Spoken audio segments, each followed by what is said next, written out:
এই লোহাটা আমার মিস্ত্রির ভুলের কারণে এই লোহাটা 8 পিস বাড়িয়েছে। তাহলে এই লোহাটা মালিকে 5 টাকার দর 10 টাকা 30 টাকার দর কেজি বেচতে হবে। তাহলে এদিকে আসুন, আমি মাপ বুঝি এদিকে আসুন, এটা আর বাইরে হবে না। ঠিক আছে বস, এই লোহাটা নেই, দরজা হবে না। তাহলে আমার লোহা লাগবে যে 66 ইঞ্চি। চলো কি 66 ইঞ্চি লোহা লাগবে। বস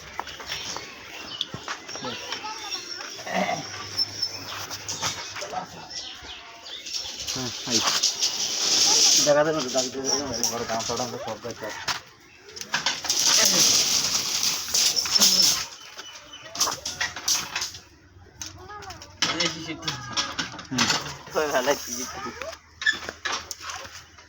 দেখা যাবে ওটা করে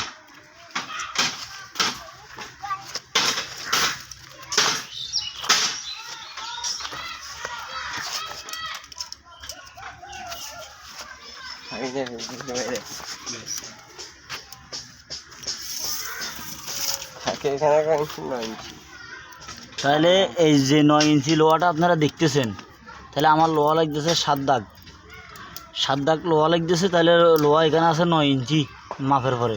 তাহলে আমি যদি 1 ইঞ্চি করে ঢুকাই দিই, 1 ইঞ্চি 200 করে ঢুকাই দিই, তাহলে আমার এই লোহাটা কাট পিস হবে না।